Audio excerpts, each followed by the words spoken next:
Hello, everybody. Welcome to the TechRaptor podcast. I'm Robert Scarpanito, your features editor. Andrew Rutten, editor-in-chief. Rutledge Doggett, site founder. Andrew Stretch, financials editor. Financial editor. Thank you. You're finally whipping our finances into shape. That's what Rut does when nobody else notices and steals all the money from the site. That's when he's the chef editor and he cooks all the books. But we have two. I've seen the other sets of books. If anybody needs them, I'll testify. Oh, yeah. I literally just saw a tweet too where somebody's like, "What are you playing this weekend?" And a bunch of people just replied with copies of TurboTax. Yes. So it's that time of year. Is that the sequel to Microsoft Excel? The sequel. I don't even. Yeah. Both of them make you cry at the end of the day. So that's fair, just like Elex. This week, we're going to talk about a lot of financial news and financial reports because we're just getting into that season. It's the end of the fiscal year. We're also going to talk about Superfuse, Frosthaven, and more about Forspoken and Hi-Fi Rush. But let's just dive into lots of big money moving around. First, Activision Blizzard. They have been ordered to pay $35 million to settle some charges related to workplace misconduct. The SEC has accused them of essentially hindering whistleblowers. And so this $35 million payment is to settle that. This is not a payment related to the sexual assault or sexual harassment allegations that have been going around for a couple years now. And from the document itself, between the years 2018 and 2021, Activision Blizzard was, quote, aware that its ability to attract, retain, and motivate employees was a particularly important risk in its business, but it lacked controls and procedures among its separate business units to collect and analyze employee complaints of workplace misconduct, meaning that the higher-ups would not know any semblance of the severity or the number of complaints that they were getting, which in turn helps hinder whistleblowers. What's that? Activision Blizzard? Something scummy between the years of 2018 and 2021? I do not believe you. Yeah. Oh, man. I mean, they've always been an upstanding, good company.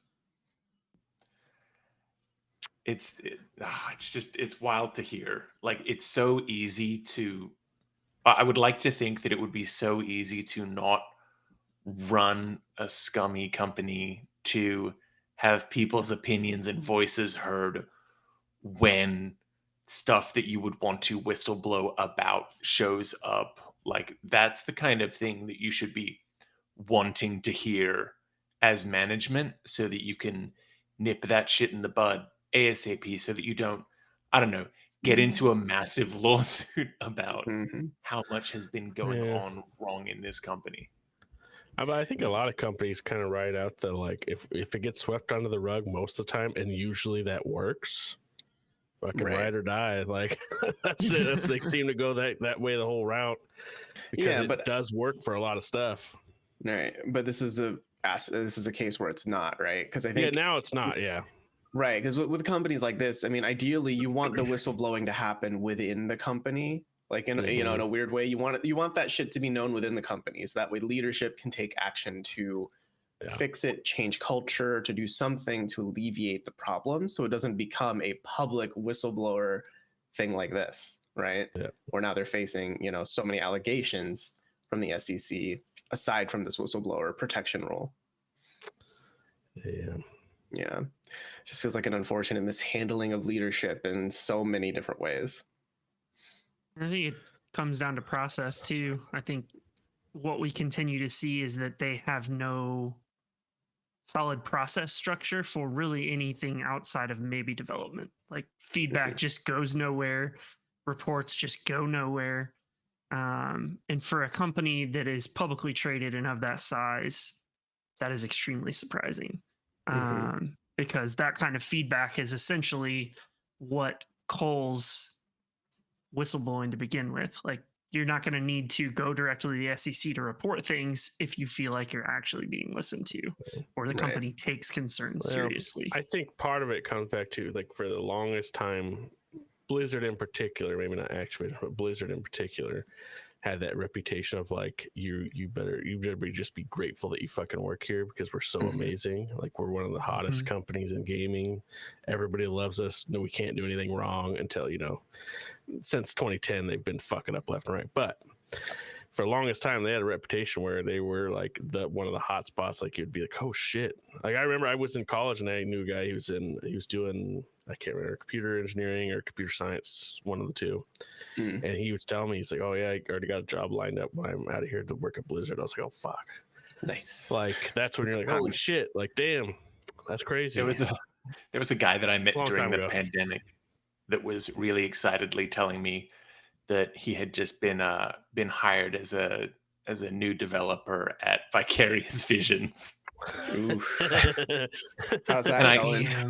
I held my tongue at the time because it's like, I'm not going to rain on this guy's parade. Like, that's really cool. Then it was like 2 months later, there was the news Poor that they were bastard. getting absorbed. Oof. It's like, fuck, I feel so bad. Yeah. You were doing cool shit before they were. Yep. Mhm. And now you're an ancillary to COD. Right. And I think that's just something that we've kind of been able to glean from just both Activision and Blizzard. Their company cultures are so toxic in different ways. Like, at least my understanding of Blizzard, it's very frat boy plus that you should be grateful, right? That kind of just leads to an awful work environment. But then Activision, there's this feeling of like, it's just about the numbers. It's just about delivering. Because when you gear all like 2,000 of your studios to Call of Duty, and like that's mostly it, you're definitely looking for results, regardless of whatever sacrifices need to be made along the way. Yeah.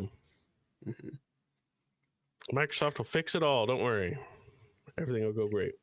Yeah, well, if Microsoft ends up owning them, because I think that even that they will. purchase, well, I mean, it's getting under some fire from both the European Commission and SEC. It's just Sony's doing the worm tongue. What was the name of the dude that was poisoning the king in Worm Tongue. Yeah, it's just it's all I'm getting from Sony and all of this that I hear is just imagining them, whispering poison into who's going to be Gandalf that comes in and unpoisons them? When does that happen? What if it was someone completely out of nowhere, like Reggie? He's the return of the king. Yeah, like Phil Spencer's an easy pull. Larry Herb, Major Nelson, sure. What if Reggie came into the rescue? Right, somehow Phil convinces Reggie to come run Activision Blizzard. Just take over everything. That'd be amazing. It's funny to say the Microsoft stuff too. Like Microsoft's going to come in and fix it with what we're seeing with Bungie, or not Bungie, 343 at the moment. Yeah. The other Bungie. The other Bungie, yeah, where we're seeing layoffs. We're seeing reports of poor management from the top that ultimately impacted the development of Halo Infinite, and just a lot of uncertainty around that. So hopefully that's not the case. Yeah, we'll have to see. I mean, at the end of the day, I think it's, from a business perspective, it's hard to count Activision Blizzard completely out, because like, even though Blizzard, for the most part, like their IP is kind of taking some hits. Their silver lining right now is Diablo 4, and that's and we'll see. It's not out yet, so yeah. Well, I mean, that's not even a sure bet. You know what I mean? You're definitely rolling some dice on that. But at the same time, you got Activision Blizzard, where, I mean, I've criticized that all of their, they have that one goal of making Call of Duty happen. But at the same time, that IP, that franchise is making them so much money that, nothing is going to really kill them right now. And even like something like WoW, like I know subscriptions are way down and stuff. It just makes an insane amount of money, absurd amounts. Outside of expansions, I mean, the effort to dollar ratio is crazy on successful MMOs. I wanted to bring up one other thing before we move on for Activision Blizzard, and I linked it in our Slack for a while ago. This is days, was it last week? Maybe several days ago. Anyway, there's what's her position? Let me double check quick. What's her name? Lulu Chang Messervy. She's the executive vice president of corporate affairs at Activision Blizzard and the COO. She put out a Twitter thread. That's one of my favorite things I've seen in a long time. She basically it says. She says it straight directly to the FTC. It's like, hey, did you watch The Last of Us? That's a pretty great show. And this is an example of how we don't have a monopoly or whatever, because they can make money off of a successful show. Is basically the argument. They made a successful show based on IP, therefore everything they're wrong about everything. And it's like, I mean, hilarious. yeah, no, that makes sense. That tracks, because I mean, think about how little money Microsoft made off the Halo TV show. Yeah, Yeah, you don't need she a just said monopoly compare to- this to Halo. We made fuck all. Nobody talked about that. Right. That would have been perfect if they'd done that. That actually would have been pretty great. She's not at Right. Microsoft yet. She's still at Activision Blizzard. Yeah, she doesn't even have a horse in there. It's not like the last of Yeah. like Joel is with Blizzard's, famous character or anything.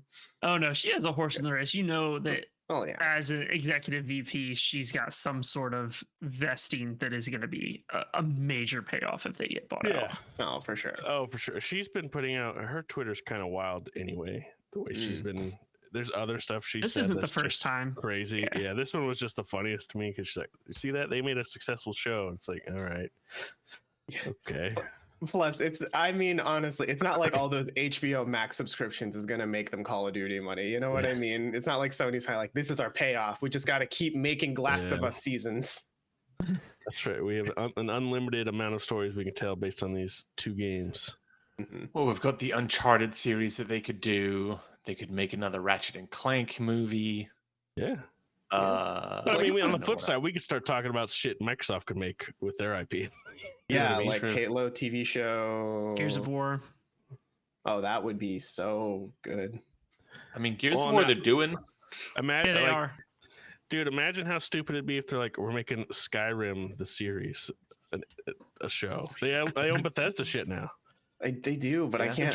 Dragonborn Chronicles. Like, what, Get a what better would it, Doom like? movie. I don't know. Actually, hold on. What if they made it kind of like an Always Sunny joke thing? Because I feel like the Dragonborn gets up to some dumb shit. Yeah. Like they just do like the episode where the Dragonborn eats cheese, and it's just cheese wheels everywhere. You know what I mean? Like, That's too good of an idea for them. They wouldn't do that. I would watch the fuck out of that show. Are we getting into machinima territory at this All point? the Like, dumb That just things sounds you like can all do in like Elder Scrolls. yeah, Viva la Dirt. That'd be amazing. I feel like that would be better than a serious, straightforward Where, like yeah, the drama of the Jarls, and this is Game of Thrones, but Skyrim. You know, like Dragonborn's who gives a mostly shit? fucking around until he's like goes and does a thing that everybody wants him to do. Like, thank Christ he's not distracted by some bullshit. Yeah, He's I mean, saving us from this thing. like, let's be honest. No one talks about Skyrim at this point because of the story of it. You know, I don't even remember it. There's something about Stormcloaks, right? Well, it's civil war where both sides are bigots. There's and a then dragon that I remember the sucks. side Dragon's quests more than the main quest. Yeah, Yeah, but anyway, I would just say like they've also got quite the stable IP. If they wanted to make something, right. it's like just then do it. Mhm. Like, what's stopping you? I mean, really nothing. And I mean, Sony is also going all in on that because they're also having like God of Yeah. War on Amazon, right? Supposedly, I mean, it's one of those things where they make these announcements that never come to fruition all the time. So who knows? Yeah. But where's my gritty Crash Bandicoot HBO Max series? That's what I Dude. want next. From Craig Mazin and Neil Druckmann, I want Crash Bandicoot. Well, I mean, Crash Bandicoot is potentially going to be owned by Microsoft, so that's going to be Oh, That's true. yeah. That's true. You think of Crash Bandicoot as a Sony franchise, But not Um, anymore. but anymore, definitely yeah. not. That's right. Well, I'm sure Microsoft will handle it well. In other financial news, Square Enix, among many other companies, have revealed their financial results. We're not going to go through all the companies today's episode, but Square Enix is a pretty It's interesting. all of them. It just Oh, assumed all of them. that Yeah. all of them. Yeah, all of them have money to let you know about. So Square Enix has announced declining financial results in the year. I can't speak. Sales were down 6.6% year on year, and operating income was down 17.6% year on year. They have also announced that they're working on many new titles, including new IP, which is interesting news, right? Hot off the heels of Forspoken's Is it? reception. don't I know. mean, just considering. Square Enix puts a lot of shit out. Yeah, I guess so. I mean, yeah. Well, actually, last year, didn't they release 2? There was Dio Field Chronicles, which was just Yes. out of nowhere and then disappeared. And something Yes. else, right? Various Day Life. Yeah, they did There's that. One of the Yeah. greatest names for a game of all time. Yeah, and it looks like the Octopath Traveler logo. Like, they just didn't even They didn't bother. even be like, we're gonna use the same font. Who gives a fuck? Yeah, exactly. I mean, it makes sense that Square Enix would be looking to create more IP. I mean, they've been having a Final Fantasy for so many fucking years at this point. Are they finally going to move on? The finalist Shut fantasy. Doubtful. The last story. I think that they did a Lost Story. Wasn't the Lost Story a game that they made for Wii? Is that real? That can't be. Come on, that was a dumb joke. That can't be something a real billion-dollar company Lost did. Story video game. Oh, it is a Wii video game. It's developed by Mistwalker and AQ Interactive. It looks like a Final Fantasy game, though. Mm. It Yeah, says just in our did so many games. Go ahead. Yeah, it's just in our story also, just the sales of HD games that are non-games as a service games failed to reach the level previous year despite multiple new games, which includes, near replicant version, whatever, Yeah. all the numbers. Super low numbers. Yeah, Guardians of the Galaxy, which we loved, but did not. They Didn't don't sell own well. anymore.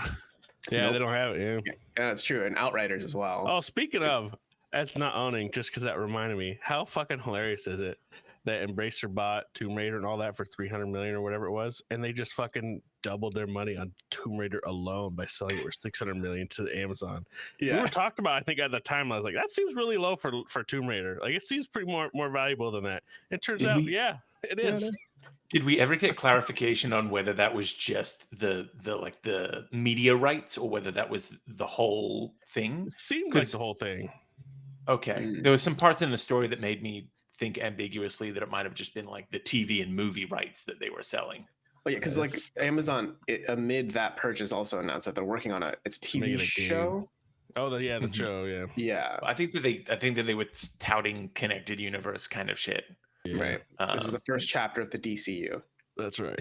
Adam Gunn the is TRU. running the Tomb Raider universe. Adam Gunn, yes. Yes, that's his name.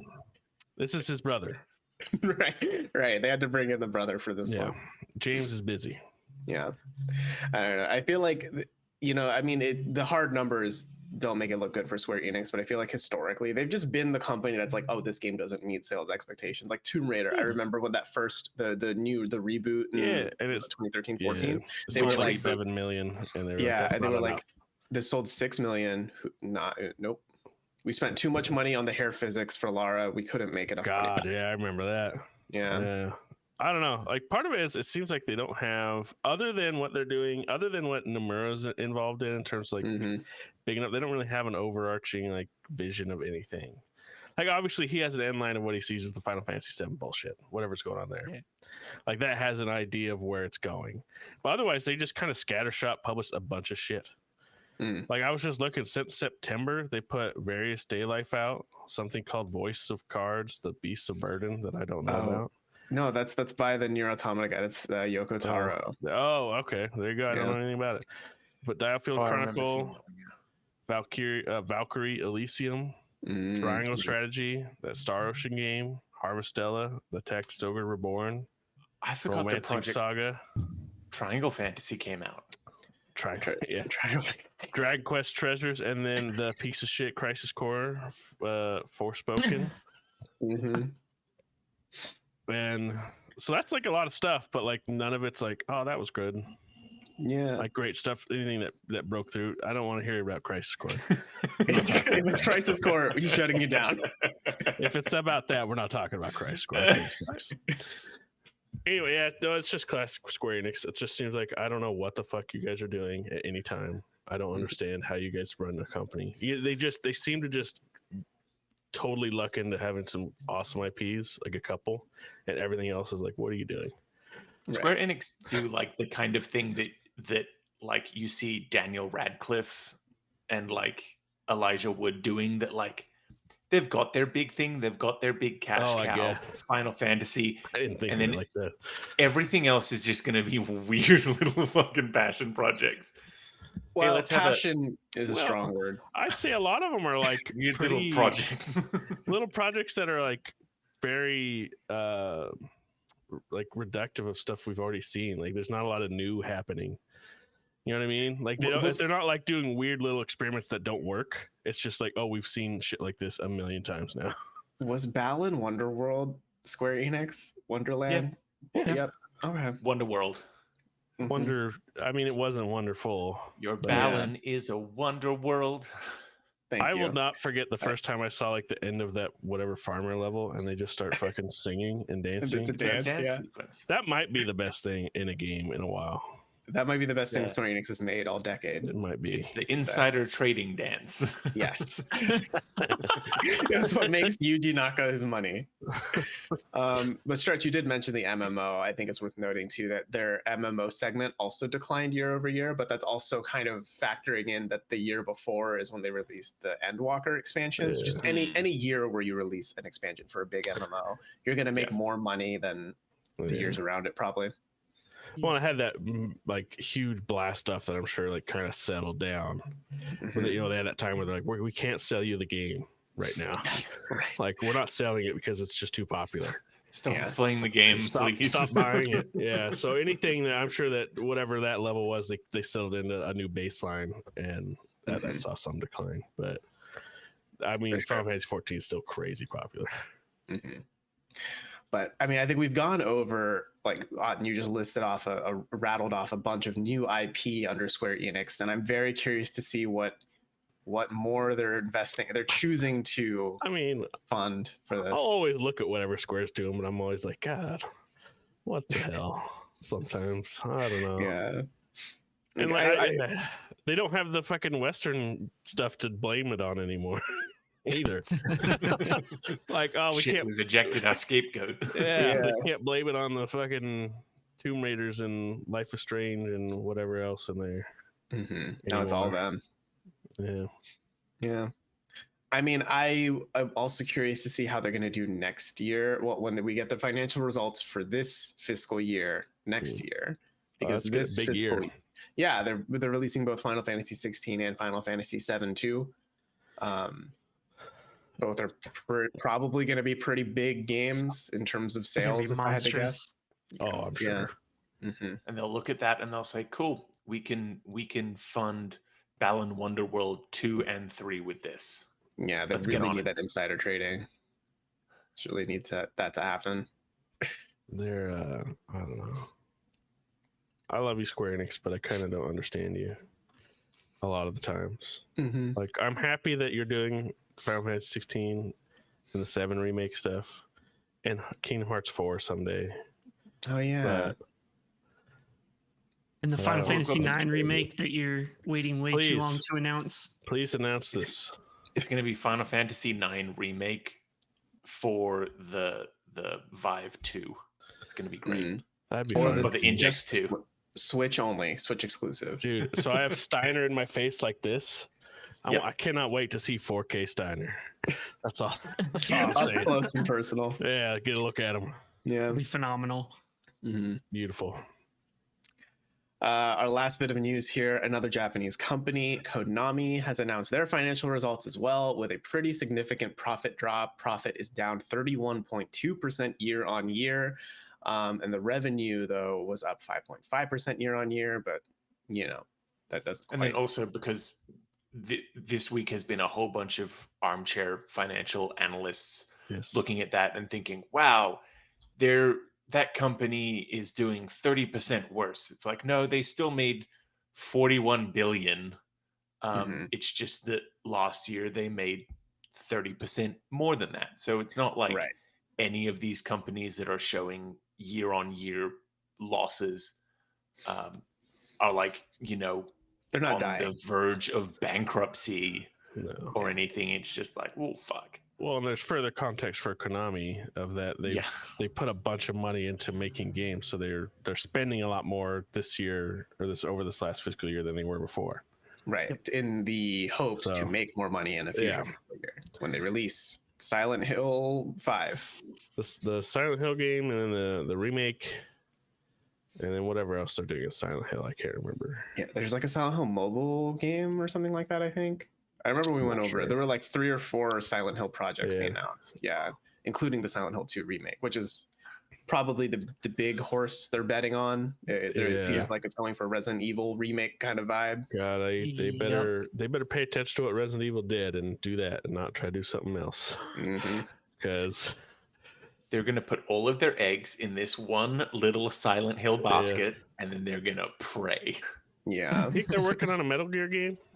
I'm sure that they're working on it. I'm sure they are. Something. I think without Kojima, someone high up. Well, someone high up related to Rising Revengeance was tweeting stuff to do with it because they're about to have their like 25 anniversary or 20 anniversary or something. I think 10th, right? I was like, that's no way. That's 20 years old, right? I was about to be like, no Did we way. just age? No fucking way. I think it's just 10-year anniversary for Revenge. Yeah, 10 years. Sorry. Yeah. Okay. I was like, Jesus. So I mean, yeah, they could be working on something with that too. I don't know. How terrible does this sound though? Someone that wants to make a Metal Gear Solid, they're like, I'm gonna try to be like Kojima. Imagine that. Imagine like the pressure. Well, I'm not thinking pressure. It's like I'm just thinking of someone that's like, I can be artsy too. I know how to be a creative, and like I can do weird decisions like Kojima. And it's like, well, Kojima usually has a reason, even if it's fucking weird. Like he'll explain it to you. It's not just wackiness for wackiness' sake. Yeah. But that's what it feels like. He's just zany and weird. I don't know. I mean, when you look at the first and only Metal Gear game not made with Kojima, I think Survive is the one, and that one was just soulless, more soulless than the weird zombies that they had in the game. And I don't have any confidence in a future, like a brand new Metal Gear IP. I could totally see them do like Metal Gear Solid remake, like, like Final Fantasy VII remake style, ground up. So they don't have to create anything new in terms of like plot or direction. It's just take what you have. Well, people would go nuts for that. I think that Kojima had very little to do with Rising. That originally, when it was just Metal Gear Solid Rising, they were working on it. Yeah. But then when they shifted it to Platinum Games, I don't think that he had as much involvement, which kind of, if they're going to try to get away with reviving the Metal Gear franchise and interest in Metal Gear, probably going for one of the ones that Kojima touched the least is a good entry point. Yeah. And that game is fun, wacky bullshit.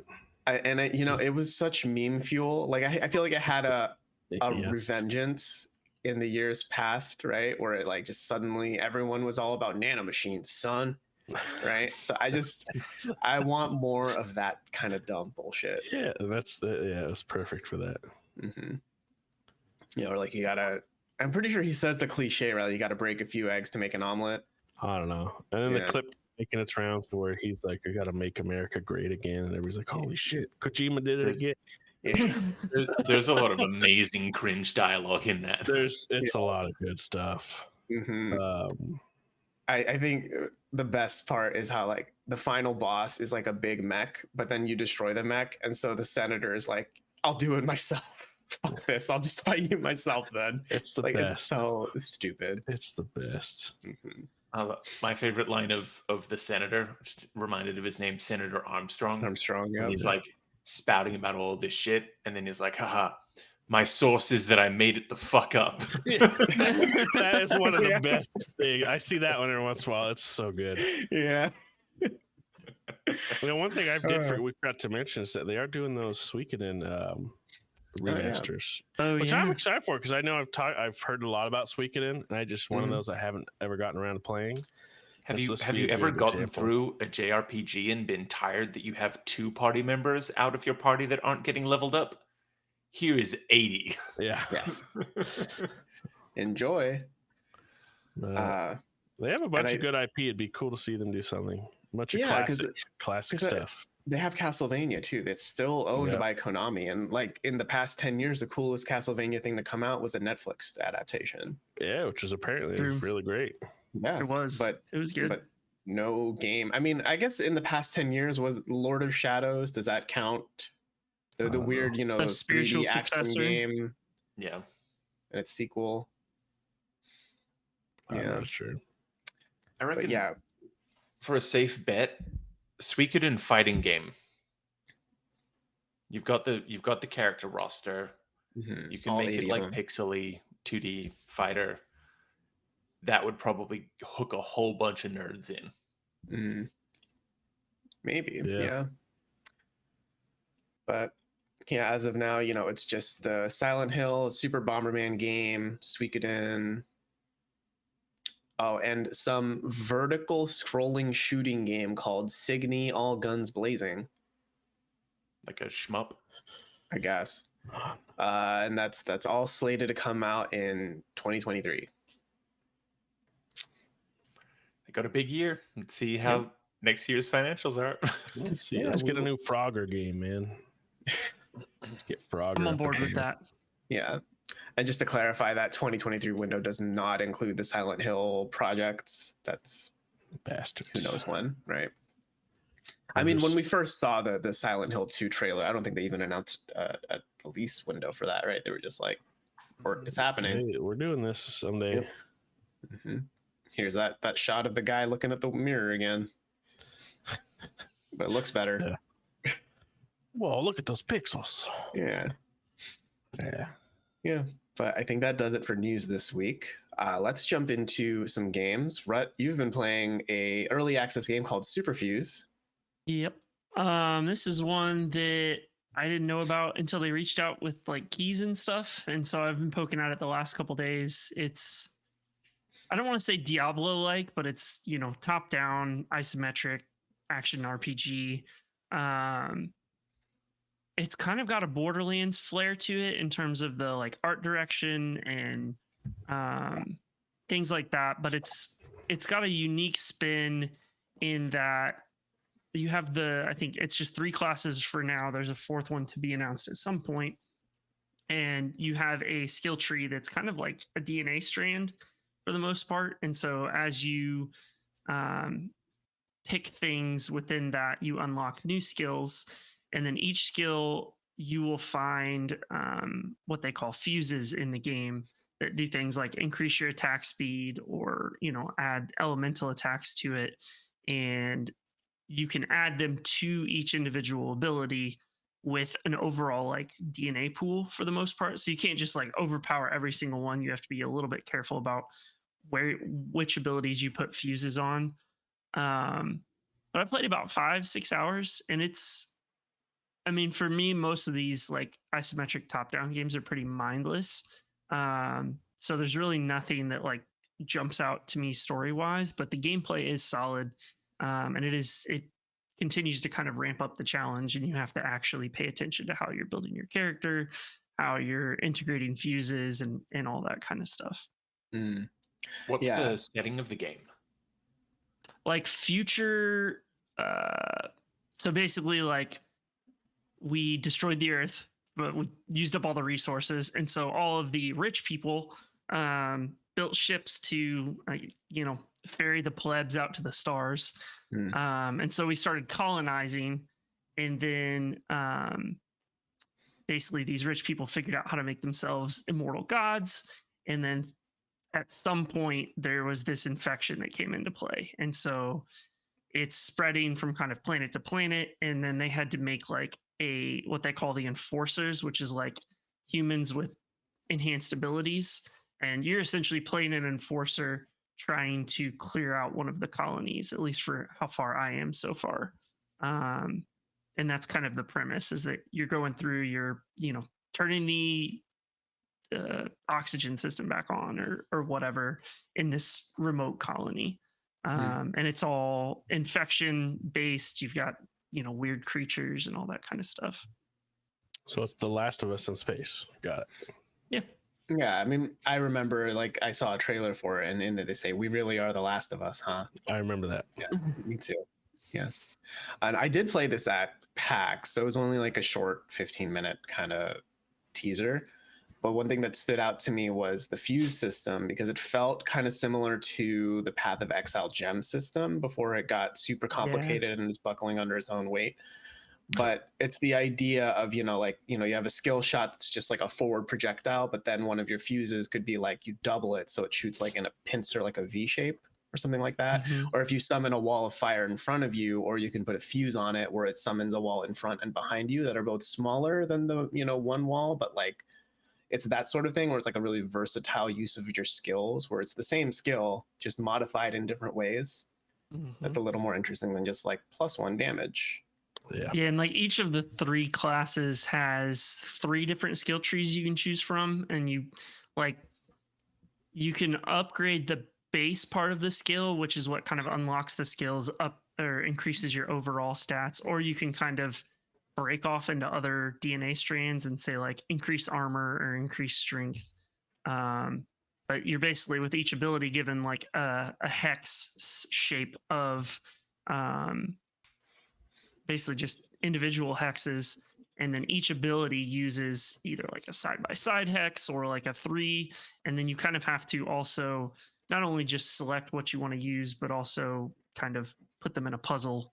And it seems like there's a significant amount of leveling. I mean, I was like level 15 and I hadn't unlocked the 3rd or 4th ability in one of the trees yet. So wow. I'm curious what the end game looks like once you're through kind of the base story. Like, is there repeatable dungeons or anything like that? But I haven't. It reset progress at early access launch, so I have not gotten quite as far yet. Yeah. And I imagine that's tough too, because like who knows how long they'll be in early access, and then how many times will end game reset or change, right?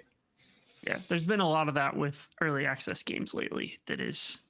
And I don't blame devs, but it is frustrating as shit to drop 30 hours into something and then come back to the next update and be like, oops. Well, fuck.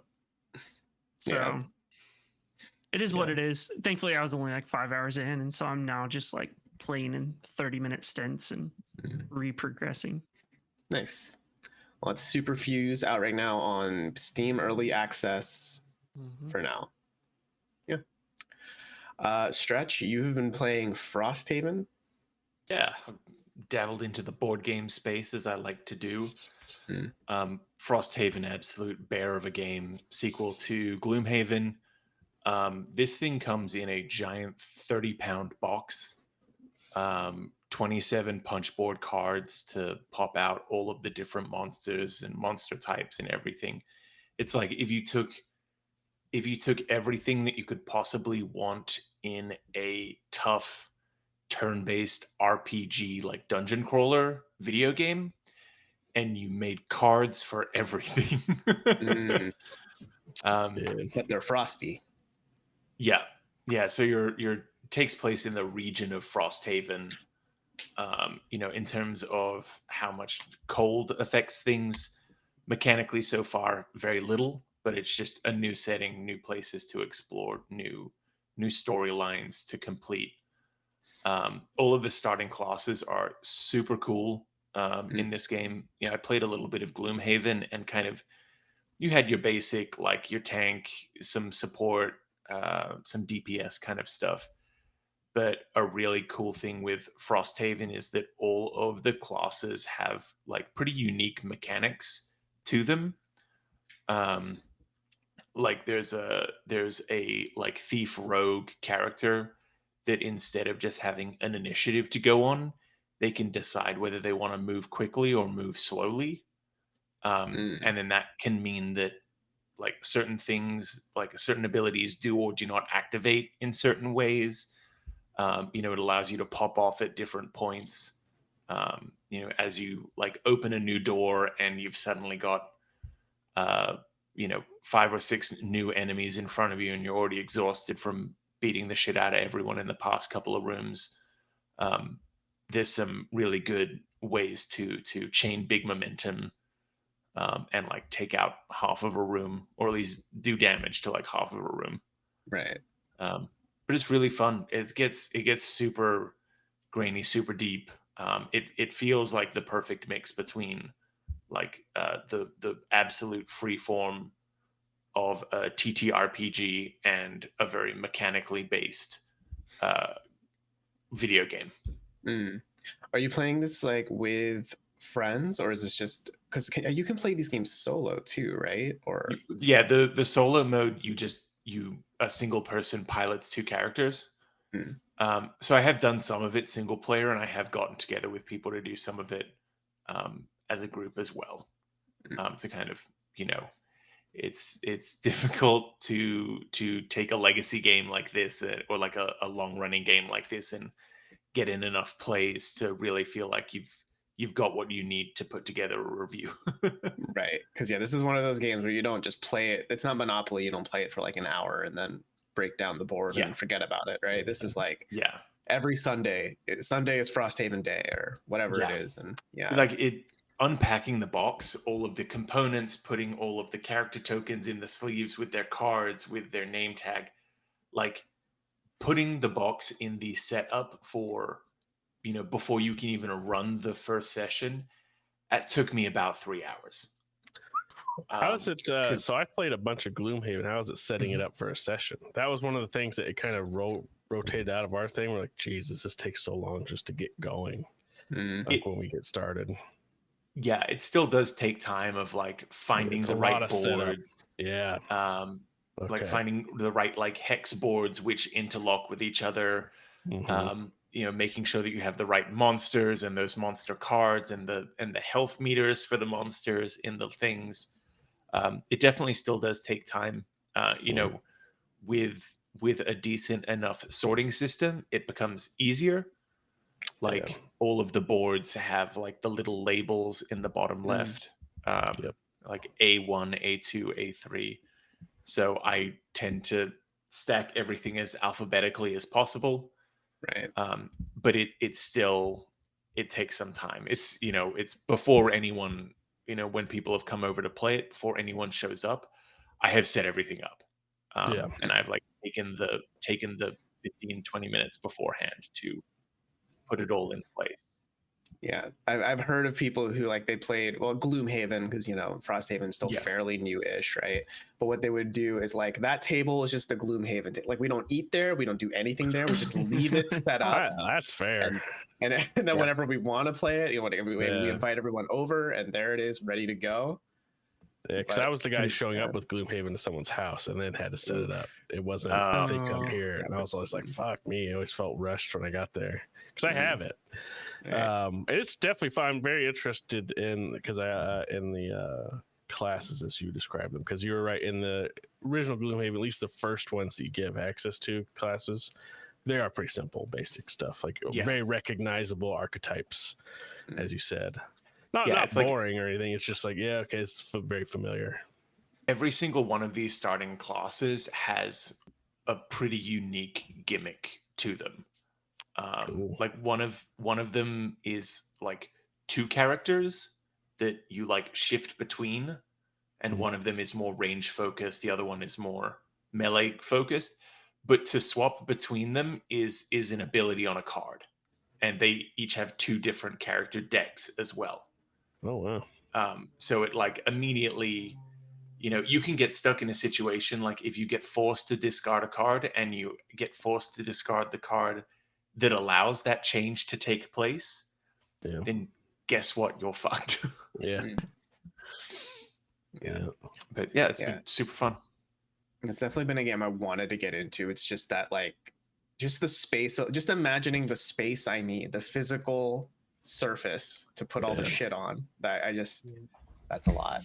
It is on top lot. of just playing it, Yeah.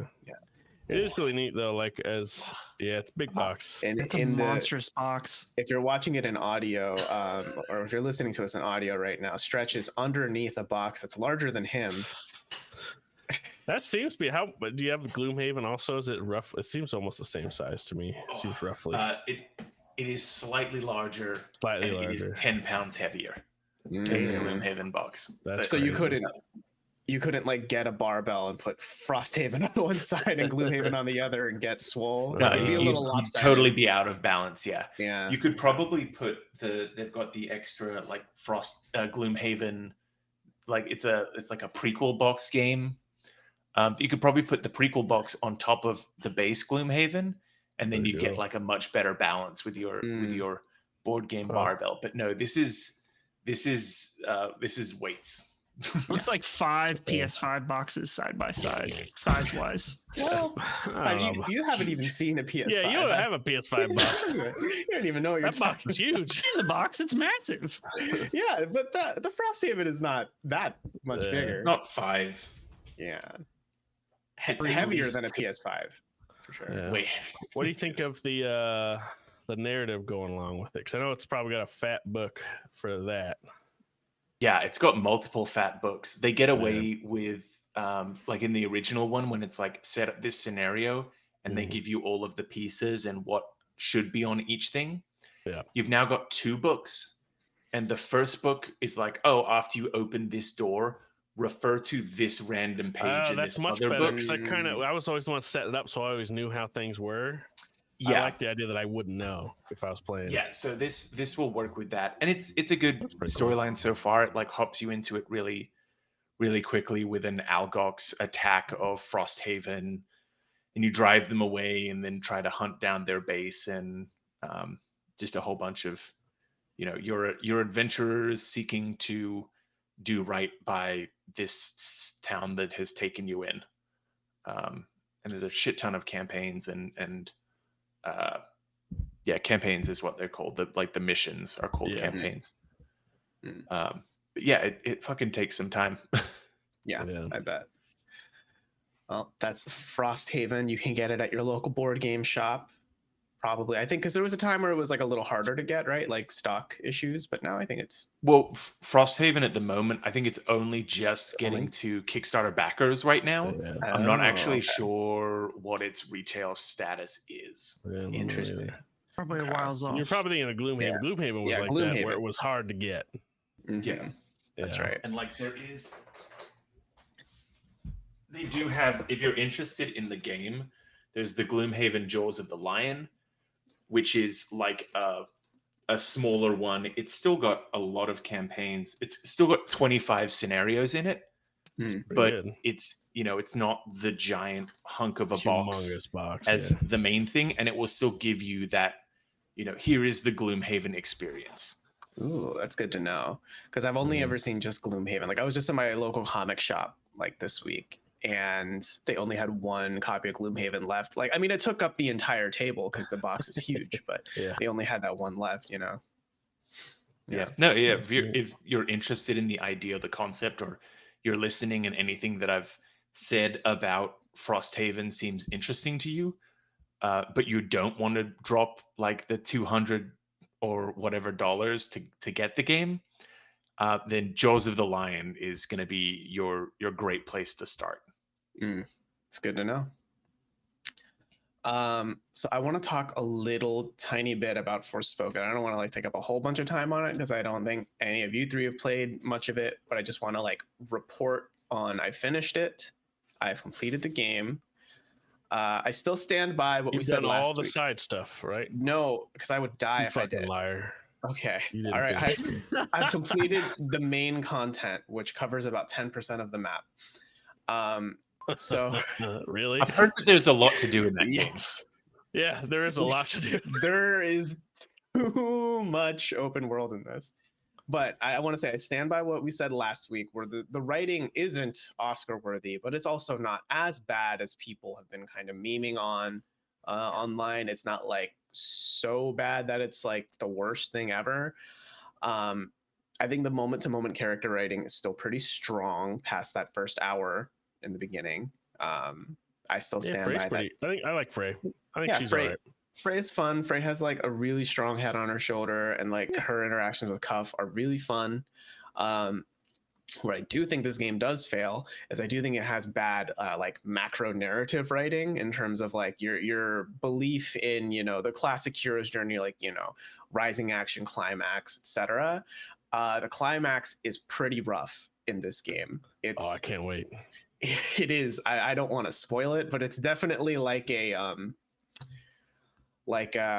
unbelievable, like hard to believe in the characters and their motivations in those moments. Okay, because I was to say they do some wild shit. It'd be hard to get unbelievable with this, because they could do whatever they want. It's not unbelievable in the way I would use that word to describe Kingdom Hearts. Yeah. It's unbelievable. How dare you? When I say believe every unbelievable moment. with Kingdom Hearts, I mean it's cool. Friendship and love carries us through everything. And Sir. Disney Kingdom Hearts is magic. based on a true story. Yeah, So That's true. It's I've met far, Mickey. far away in a galaxy or something. But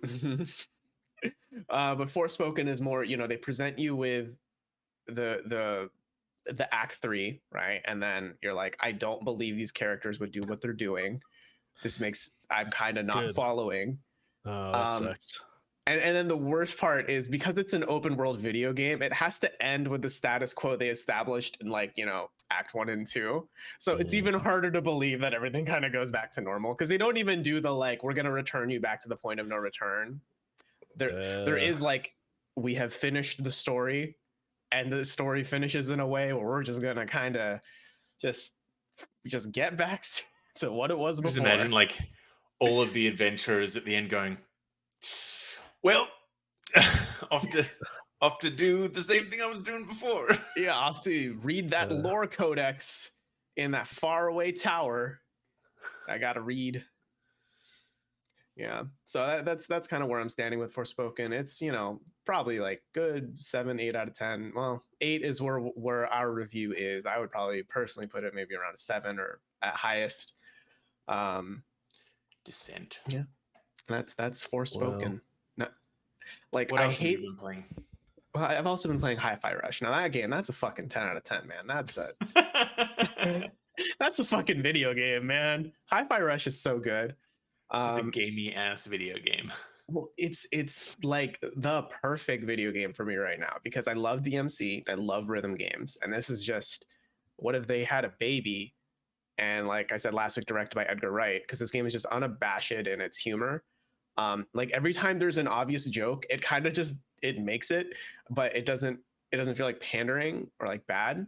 There's a scene where you meet all the main bad guys, and they're all Zoom calling you, and one of them is very frenetic and crazy and wild, but he's on mute, and that's the joke. That he's on mute, and everyone else is like, hey, you're on mute. It's just such a if you've been a white collar worker in America the past 2-3 years, it hits so close to home, just so fun. Yep, and that did it character's on also Friday. Yeah, and that character is also a JoJo reference. God, he's the most JoJo reference. It's beating you over a head with Hamon saying, yo, this is a fucking JoJo reference. Yes, yeah. He even has the menacing, the go Yeah. the symbol all over. The onomatopoeia. Yeah. So it's very good. I'm still getting surprised. I'm continue to be surprised at how much the game keeps expanding its mechanics, because it's still you're getting new tools in your arsenal. It's not even new weapons or anything. It's still that same guitar thing, but you're getting all of these combos, and you're getting all of these summons you can call in, because early on you get Peppermint, where you can teleport her in to do some damage, and she's on a cooldown. But at this point now I have 3 of those characters that you can just cycle between, all mid fight. So you're chaining all of these different things. You're taking when you do the beat combo at the end, where it's at the end of a combo you have to hit the button at the right time to do big damage. Now you can summon your people to do that. So not only are you doing big damage where you're calling in to do a team attack that does much bigger damage, but then weaving that between everything. It's so satisfying in a way that I'm loving. And I think the beauty of the fact that it's beat based is that it's pretty easy to get lost in these sorts of games like DMC, right? When you're playing on that really hard difficulty where they spam you with a number of enemies, and it's just explosions all over the screen and just visually hard to find stuff. This game can get some of that, but I think because all you need to do is listen to the beat, you don't feel lost despite looking like you are. You know what I mean? Yeah, and especially with the grapple that will get you right into people's faces and stuff. You could probably get into a combat scenario, just shut your eyes, and between just listening to the beat, hearing the explosions going on, grappling in close so that you're not just swinging wildly at the air. You could probably play the entirety of the game like that. It's just it's a good game to just melt into. Mm-hmm. When you're really feeling that flow, you could close your eyes and play the game. At least the combat arena parts of it, you don't really even need to look at it I reckon that's a great point. Yeah, which is kind of crazy to think about that you could do that in an action game like this. You cannot do that in Metal Hellsinger. Do not recommend it. No, well, yeah, no, you probably couldn't. You can. I mean, you can hit the once. beat. You wouldn't necessarily hit anything. You'd just be shooting a wall. Yeah. Right? But you're shooting it on beat, so you're doing a lot of damage to that wall, and that's important. It's kind of cool to see the rhythm game get a bit of a renaissance, going from like just being like, have a DDR pad to getting stuff like Crypt of the Necro Dancer and Cadence of Hyrule, the multiple music or like rhythm based FPS we've had, and now an action platformer. It's a pretty big genre on VR as well now. Yeah. In terms of Beat Saber, there's I can't remember what the name of the game is. I guess I would Ragnarok, still almost. where you're like a Viking on a ship, hitting Right. drums to the like That's falling cool. runes. Oh, it's, right. It's pretty dope. Like and it's also a workout. It gets absolutely batshit crazy. And the custom songs for that game, absolute fucking bangers. They slap. They slap. And then there's like synth riders and some other stuff, but like the rhythm genre is definitely having like a pretty moment. killer Good renaissance right now. Yeah.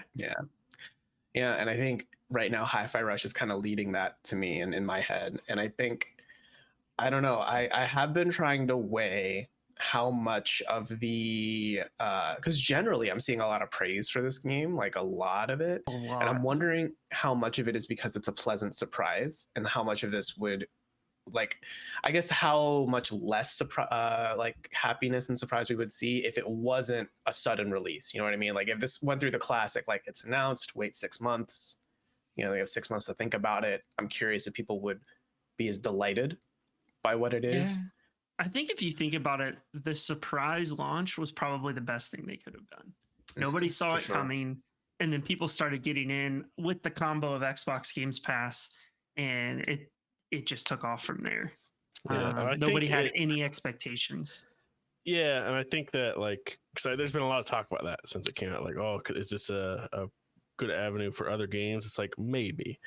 Like why this worked out so well is because they're trying to be a really good ass fucking game. And it's kind of a bit of a gamble. And like there was that story that it kind of went viral within the offices, and everybody's like, "Holy shit, this is great." So you feel like you need something like that. And like you were talking about the humor, I think that's one of the things where Forspoken got fucked. Is that like I was talking about last time? Is humor is one of those things that is clever, and people think that I'm smarter than you if your joke is dumb, and I understand why it's dumb, and I don't like it. So if they had a trailer that had some humor that didn't land with some people, like, oh my god, it's gonna be one of those stupid games or whatever. You know what I mean? So like it's a risk of that kind of. I wonder if that would have happened with it. Not that it has riding on the level of Forspoken or whatever, but jokes or humor itself is really hard to evaluate. It's been interesting seeing the contrast between it and Forspoken, with the discourse all being in the same week in terms of like the humor here is really bad, and then you go over to Hi-Fi and it's not significantly different in terms of the type of humor. Yeah, I think the type of humor, I think Hi-Fi Rush is a little more lighthearted. I would generally classify Forspoken's humor as more snarky. Yeah, which it's definitely a snarky. Yeah, because Hi-Fi Rush is more, I think it was in the trailer or the reveal, where the bad guys find Chai, and then he's like, "Oh, did you guys see who did this?" Like he's trying to pretend that it's not him, and that's very like kind of whimsy, dumb like joke. silly. Yeah, that's what I mean. That's why just to compare it to Forspoken, it's snarkiness is like it's cleverness. I got one over on you, kind of a feeling, and people like to expose when that doesn't work, so they feel superior for some reason. Right. Where in something like Hi-Fi Rush, like it's just a dumb joke, right? Right. Yeah, and it's pretty consistent too in the dumb joke, but they're the dumb jokes. Yeah, they're the dumb jokes that are like almost like dad jokes. Everyone hates dad jokes, but also everybody loves dad jokes. Yeah. It's that sort of thing. Can't hate dad jokes. Exactly. Everyone can groan at it. But everyone loves a good dad joke. Deep down, you love it. Yeah, because like Chai makes a lot of puns, and there's a character who fucking hates puns. But now the joke then becomes how much they groan and grumble about it, as opposed to the pun itself being the punchline. And like that's just a lot of fun to see.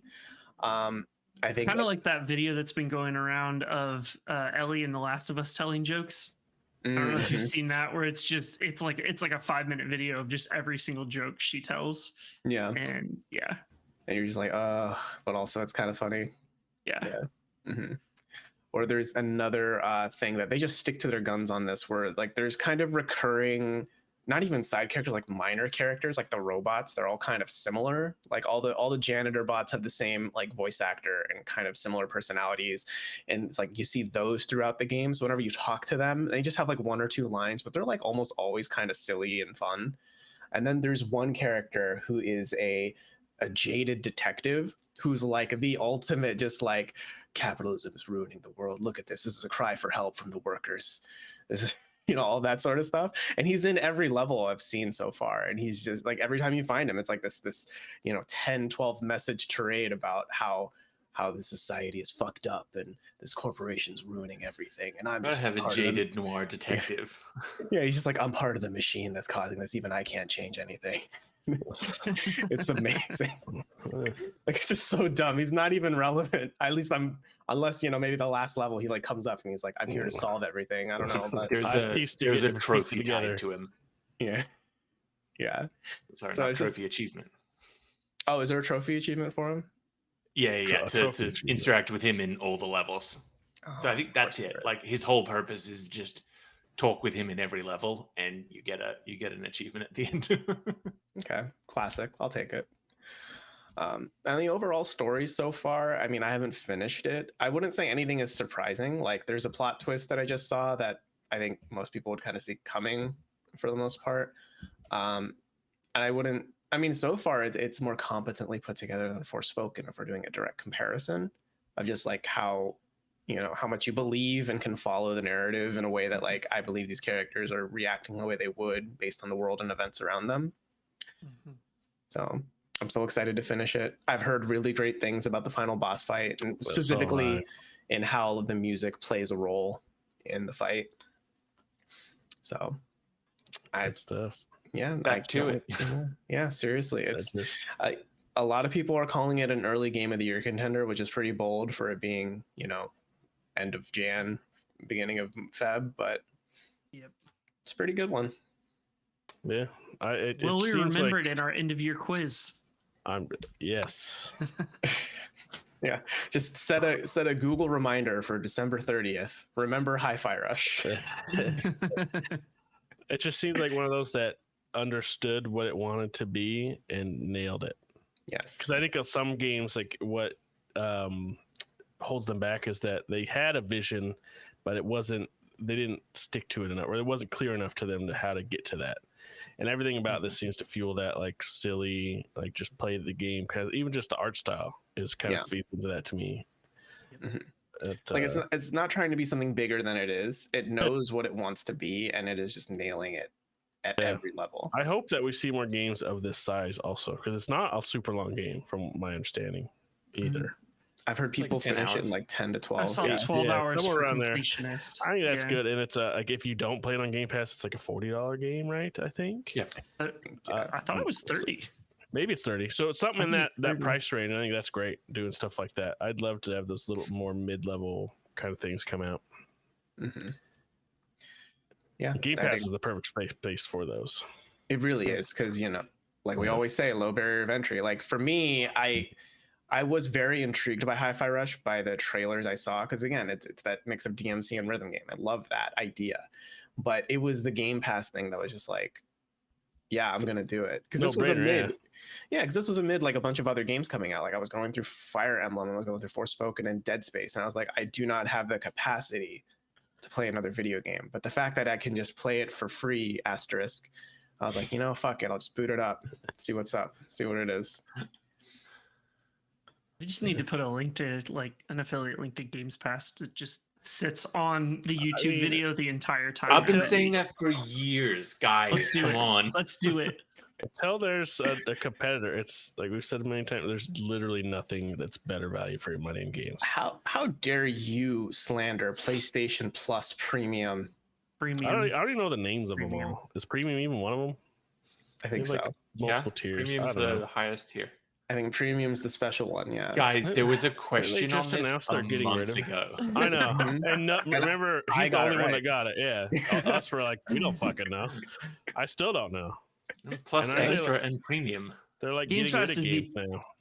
Perfect vector for game discovery, hands down. Yeah. I think it removes that, like you said, like barrier to entry in terms of I'm paying for this every month. Why Yep. don't I try out this small indie game or this game that just popped on? Mhm. And And they it's, have a it's pretty good introducing eye. people to a lot of games. Whoever does the curating to get games on there, like games that aren't published by Microsoft, they're pretty good at what they do. Most of them are pretty good, like the Yeah. indie games and stuff they put on there. And they're pretty good at finding stuff I haven't heard of sometimes too. I'm like, oh shit, I didn't even know about that existing. Sometimes, I love playing a game like early on and being like, more people need to play this, and then see it pop on Game Pass, and I'm like, hell yeah. Go play it. yeah, they do good Yeah. work. Anyway, this is not. We're in the Game Pass No. section of the pod. This is the Game Pass section of the Where- pod. I mean, like there's when I played the need to demo, like I played the demo for pre-record a Wolong. Still. Oh yeah, Yeah. I played the demo for Wolong, and when I finished that, I was like, it's fine. I don't think I'll play it. But now it's coming to Game Pass. I'm like, I'll give it. I'll give it another chance. it's good maybe. enough that if it's free, I guess I'll Yeah, play. if I don't have to pay 60, I guess I'll try it Yeah. again. Uh, So I don't know. Game Pass is great. Hi-Fi Rush is fantastic. Highly recommend. Like it just gets better and better and better the more you play it. Go play games. Go yeah. play some video games. Get And the that, ones out of the way you want now, because there's a fucking ton coming out. yes, yeah. Well, yeah. I mean, like next week is pretty big with that Hogwarts game. Whether you're gonna miss it or not, it's gonna dominate all Gonna of be the biggest discourse. thing. Yeah. Yeah, everyone's gonna talk about it and hate it or love it or everything. February's gonna hurt. Yeah, it's the third week of Feb, right? That's like too many games.